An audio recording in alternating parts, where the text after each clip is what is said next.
ಈಗಿನ ಆಧುನಿಕ ಯುಗದಲ್ಲಿ ಜ್ಯೋತಿಷ್ಯ ಮಾರ್ಗದರ್ಶನ ಪಡೆಯೋದು ಬಹಳಷ್ಟು ಮುಖ್ಯವಾದದ್ದು.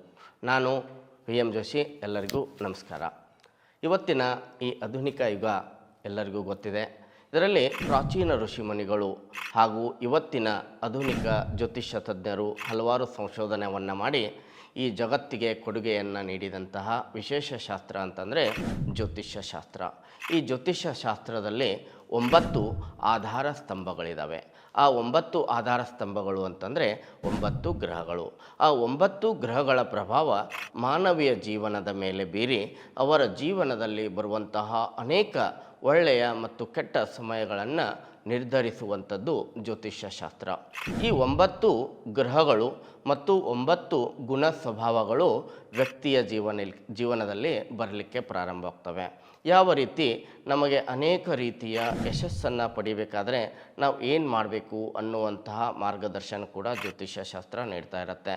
ಒಂದು ಉದಾಹರಣೆ ಕೊಡಬೇಕು ಅಂತಂದರೆ, ಗೂಗಲ್ನ ಸಹಾಯದಿಂದ ಒಂದು ಊರಿನಿಂದ ಇನ್ನೊಂದು ಊರಿಗೆ ನಾವು ಪ್ರಯಾಣ ಮಾಡಬೇಕಾದ್ರೆ ಯಾವುದೇ ಅಡೆತಡೆಗಳನ್ನು ಇಲ್ಲದೆ ಯಾವ ರೀತಿ ಆರಾಮವಾಗಿ ಪ್ರಯಾಣವನ್ನು ಮಾಡ್ತೀವಿ, ಅದೇ ರೀತಿ ಜ್ಯೋತಿಷ್ಯ ಶಾಸ್ತ್ರದ ಆಧಾರದಿಂದ ಒಂದು ಜನ್ಮ ಜಾತಕವನ್ನು ರಚಿಸಿ ನಮ್ಮ ಜಾತಕದಲ್ಲಿರುವಂತಹ ವಿಷಯಗಳನ್ನು ತಿಳಿದು ಜೀವನದಲ್ಲಿ ಯಶಸ್ಸು ಪಡೆಯುವಂಥದ್ದನ್ನು ಈ ಜ್ಯೋತಿಷ್ಯ ಮಾರ್ಗದರ್ಶನ ಅಂತ ಹೇಳ್ತೀನಿ. ಪ್ರತಿಯೊಬ್ಬರು ಜೀವನದಲ್ಲಿ ಅವಶ್ಯವಾಗಿ ಬೇಕಾದಂತಹ ಒಂದಷ್ಟು ಪ್ರಮುಖ ವಿಷಯಗಳು. ಮೊದಲನೆಯದಾಗಿ ಆರೋಗ್ಯವು ಪ್ರತಿಯೊಬ್ಬರ ಜೀವನದಲ್ಲಿ ಬಹಳಷ್ಟು ಮುಖ್ಯವಾದ ಪಾತ್ರ ವಹಿಸುತ್ತೆ.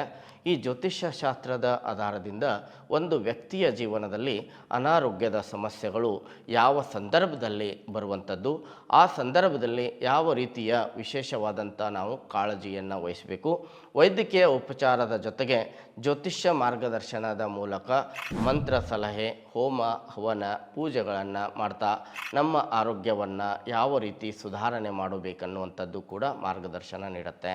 ಅದರ ಜೊತೆಗೆ ಒಂದು ಮಗುವಿನ ಶಿಕ್ಷಣವನ್ನು ನೋಡಬೇಕಾದ್ರೆ ಆ ಶಿಕ್ಷಣ ಆ ಮಗುವಿನ ಜಾತಕದಲ್ಲಿ ಎಷ್ಟು ಪ್ರತಿಶತ ಉತ್ತಮವಿದೆ, ಯಾವ ಕಾಲಾವಧಿಯವರೆಗೆ ಚೆನ್ನಾಗಿದೆ, ಇವನಿಗೆ ನಾವು ಯಾವ ರೀತಿ ಪ್ರಯತ್ನವನ್ನು ಮಾಡಿಸಿದರೆ ಉತ್ತಮ ಫಲಕಾರಿಯನ್ನು ಪಡಿಬೋದು ಅಂತ ಜ್ಯೋತಿಷ್ಯ ಮಾರ್ಗದರ್ಶನ ಹೇಳಲಿಕ್ಕೆ ಪ್ರಾರಂಭ ಆಗುತ್ತೆ. ಯಾಕಂದರೆ ಎಲ್ಲರೂ ಒಂದೇ ಕಾಲೇಜಲ್ಲಿ ಒಂದೇ ರೂಮಿನಲ್ಲಿ ಅಧ್ಯಯನ ಮಾಡಿದರೂ ಕೂಡ ಪ್ರತಿಯೊಬ್ಬರ ಅಂಕವೂ ಕೂಡ ಸರಾಸರಿ ಹೆಚ್ಚು ಕಡಿಮೆ ಆಗ್ತಾ ಇರುತ್ತೆ. ಅದಕ್ಕೆ ಕಾರಣ ಅವರ ಭಾಗ್ಯದಲ್ಲಿರುವಂತಹ ಜಾತಕದಲ್ಲಿರುವಂತಹ ಭಾಗ್ಯ.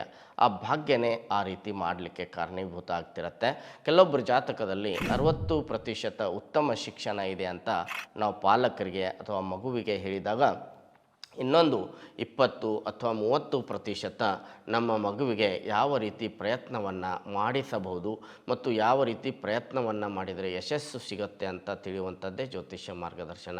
ಅದರ ಜೊತೆಗೆ ಒಂದು ವ್ಯಕ್ತಿ ಸ್ವಂತ ವ್ಯವಸಾಯವನ್ನು ಮಾಡಬೇಕಾ ಅಥವಾ ಸ್ವಂತ ಉದ್ಯೋಗವನ್ನು, ಸ್ವಂತ ನೌಕರಿಯನ್ನು ಮಾಡಬೇಕಾ ಅಥವಾ ಸ್ವಂತ ವ್ಯವಸಾಯವನ್ನು ಮಾಡಬೇಕಾ, ಅವರ ಭಾಗ್ಯವನ್ನು ತಿಳಿದ ಆ ಜಾತಕದಲ್ಲಿ ವ್ಯವಸಾಯವನ್ನು ಮಾಡಿದರೆ ಯಶಸ್ಸು ಪ್ರಾಪ್ತಿಯಾಗತ್ತೆ.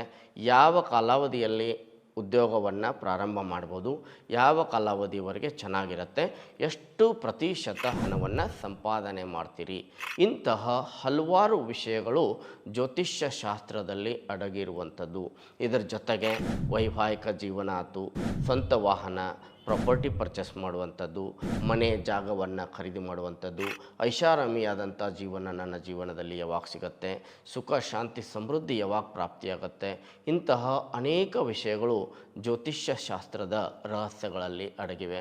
ಇದನ್ನು ನಾವು ಉತ್ತಮ ಜ್ಯೋತಿಷಿಗಳ ಮಾರ್ಗದರ್ಶನವನ್ನು ಪಡೆದು ಅದರ ಮುಖಾಂತರ ಒಂದು ಉತ್ತಮ ಜೀವನವನ್ನು ಸಾಗಿಸಲು ಬಹಳಷ್ಟು ಯಶಸ್ವಿಯಾದಂಥದ್ದು ಈ ಜ್ಯೋತಿಷ್ಯ ಶಾಸ್ತ್ರ. ಅದರ ಸಲುವಾಗಿ ಪ್ರತಿಯೊಬ್ಬರೂ ಕೂಡ ಜನ್ಮ ಜಾತಕವನ್ನು ತಯಾರಿಸಿಕೊಂಡು ಅದಕ್ಕೆ ಸಂಬಂಧಪಟ್ಟಂತಹ ಮಾರ್ಗದರ್ಶನವನ್ನು ನಿರಂತರವಾಗಿ ಪಡೆಯೋದರ ಮೂಲಕ ಉತ್ತಮ ಯಶಸ್ವಿ ಜೀವನವನ್ನು ಪಡೆಯಬಹುದು ಅಂತ ಹೇಳ್ತಾ ಈ ಕಾರ್ಯಕ್ರಮವನ್ನು ಮುಗಿಸ್ತಾ ಇದ್ದೀನಿ. ಎಲ್ಲರಿಗೂ ಒಳ್ಳೆಯದಾಗಲಿ.